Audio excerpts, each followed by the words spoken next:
दिनै 153 नं सुकुनजरायाव मोनसे गोदानै मोनसे स्कुल मोनसे लुफुंनायखौ बेखेवदों। बे बेखेवनायनि गेजेरजों नोंथाङा माबाफोर फोरमायनांगौ दं नामा? जोबोद गोजोनथाव बाथ्रा। 153 नं जे सुकुनजरा एलपि स्कुल, बे स्कुलाव दिनै प्रमद बर' सारनि अननायाव जे बेहाय मोनसे मडेल स्कुल 25 लाख रांनि बेहाय मोननो हादों। दा बे स्कुला लुफुंजाबाय, बेखौ दिनै बेखेवनाय हाबाफारि। दा जोबोद गोजोननाय मोनदों बे ओनसोलनि रायजो राजा, बे गामिनि गासै रायजो राजा जोबोद गोजोननाय मोनदों जे बे स्कुलखौ जिहेतु प्रमद बर' सारनिफ्राय जोङो मोननो हादों। जिहेतु जेनाखि स्कुल दंमोन बे हयथ' बे फरायसाफोरनि थाखाय बेहाय जेनाखि सोलोंथाइ होनाय बेहाय हयथ' थोजासे नङामोन। दा दिनै बे स्कुलखौ मोनफुंनो हानानै जोबोद गोजोननाय मोनदों बे गामिनि रायजो राजाफ्रा, आरो आसा खालामबावदों जे बे रोखोम माखासे हयथ' प्रमद बर' सारनि अननायाव गोबां जायगायाव बिदि हयथ' मडेल स्कुल जोङो मोननो हादों। पर्बजरा हिसाबै गोबां जायगायाव बिदि मोनदों। हयथ' दा जों जे नुदों प्रमद बर' सारनि जे खामानि मावनाय, गोबां बे रोखोम माने सोलोंथाइनि सायाव खामानि मावदों। स्कुल कलेज बे रोखोम माखासे जेनाखि गाज्रि अबस्थायाव दंमोन, थिं गब्लंनाय, बे रोखोम खोरखि दरजा गैयै, बे रोखोम गोबां स्कुल हयथ' दिनैनि तारिखाव बिटिआरनि चिफ प्रमद बर' सारा बेफोरखौ नायफामनानै गोबां रिपेयारिं खालामबाय, गोदान गोदान स्कुल बे रोखोम माने हरबाय। दा बिनि थाखाय प्रमद बर' सारनिसिम रोजा रोजा आं साबायखर बावहरबाय। फोरोंगिरिया सोर?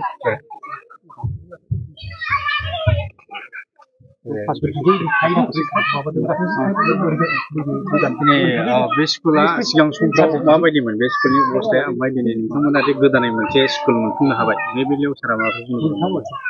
आच्छा, दिनै आं बे बेलायाव बुंनो सानदों, माने थांनाय बेलायावथ' जोंहा एसे थिंफ्रा माराम जाबायमोन, माने सेरखम माने एसे उसुबिदामोन। दा जोङो जोंनि दा गोदान जोंनि बिटिआर सरकारनिफ्राय जे चिफ सारनि फान्ड, बिनिफ्राय बिथाङा जोंनो 25 लाखनि मोनसे जोंनो स्किम हरदों कन्ट्राक्टरनि आन्दाराव। दा बिथांमोना लुनानै दिनैहाय बेखेवनानै होबाय। दा बिनि थाखाय जोङो बहुद गोजोननाय मोनदों। आंजों लोगोसे आंनि लेङाइ फोरोंगिरि आरो आंनि उन्दै उन्दै गथ'साफ्राबो खुब खुसि मोनदों बे स्कुल गोदान मोननायनि थाखाय। दा आंहा बुंनांगौआ बेनो, दा जोङो जोंनि एरियायाव बिदिनो गोबां दंबावो, मोनसे मोननै स्कुल जाहाथे बिसोरबो मोनबावो आं बादिनो। दा बेखौनो बुंनानै आङो दिनैहाय चिफ सारनिसिम आंनि गोजोननायखौ जासिहरबाय। गोजोन्थों। नोंथांमोननि स्कुलाव जे फोरोंगिरिफ्रा थोजासे दङ? बर्थमान आंनाव थोजासेयानो दं। आंजों लोगोसे 2 दङ। नै बावैसो दान मोननैनि सिगांसो आङो सासे मोनबावदों। दा आंनाव 3 दङ। दा मथा मथि आंनाव फोरोंगिरिया आंनाव थोजासेयानो होनजाथ'यो आरोखि। गोदान फरायसालि जे लुफुंनाय जे मोननायजों लोगोसे नोंथांमोना बे ओनसोलाव जे इउपिपि सरकारनिफ्राय मा मा जौगाथायनि खामानिफोर मोनबावो? आं गोजोननाय मोनबाय, बे चेनेलखौ आं बरायनानै लाबाय। आङो बे जों सुकुनजरा 153 नं एलपि स्कुलखौ गोदानै बिटिसि सरकारनिफ्राय मोननायखौ आं बुहुद गोजोननाय मोनदों, धन्यबाद जासिदों। आरो प्लास जोंहा बिटिसि सरकारनिफ्राय प्रमद सारनिफ्राय 1,29 लाखनि जों लामा माबा मोनबाय, मा होनो सिसि ब्लक, आरो लोगोसे एनरेगानि खामायफोरबो मोनबाय। बहुद धन्यबाद। आरो जोंहा नै रायजोनि थाखाय जोङो सुकुनजरानि जानानै जों 2 लाख मन्दिरनि थाखा मोनबाय। आरो जाहाथे बे प्रमद बर' सारा जोंनो सुकुनजरा गामियाव जाहाथे नांगौखिनिखौ हरबाय थायो, बेखौ आं धन्यबाद होबाय। सारा जाहाथे जोंनो मोजाङै मोजां नैबे लामा दोंसे जोंहा साबरग्राम थांनायबो लामा दं, आरो नैबे टिपकाइ दालां बेखौथ' दाख्लै जयन्त सारानो नायफैखाबाय। दा माब्ला हरगोन बेखौ आसा खालामनानै दं जों रायजो राजाफ्रा।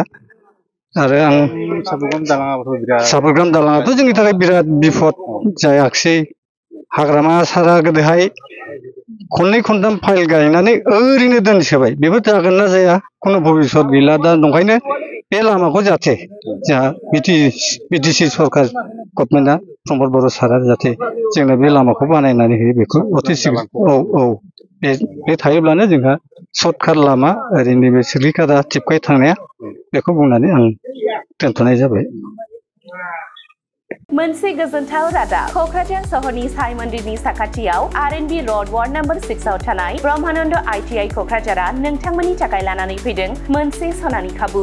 आथिखालनि बादायलु मुगायाव नोंथांखौ साख्रिनि थाखाय साखाफारा खालामनो ब्रह्मानन्द ITI क'क्राझारा गासै मोनबा भकेशनेल कर्स लानानै फैदों आरो बे मोनबा भकेशनेल कर्सफोरा जादों electrician course 2 years course, stenography 1 year course, COPA computer operating and programming assistant 1 year course, beauty and wellness 1 year course, sewing technology 1 year course, beauty and wellness आरो sewing technology आव नोंथाङा बेसेनाङै मुं थिसननो हागोन। ब्रह्मानन्द ITI क'क्राझाराव highly qualified faculties दं आरो 100% job assistant। बेजों लोगोसेनो बेयाव flexible class timingनि खाबुबो दङ।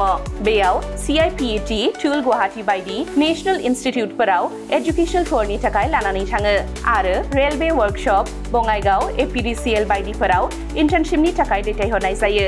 आबुङै मिथिनो थाखाय ब्रह्मानन्द ITI क'क्राझाराव थांनानै एबा 9101325849 एबा 8638683243 मबाइल नम्बराव कल खालामनानै सोलाद लानो हागोन।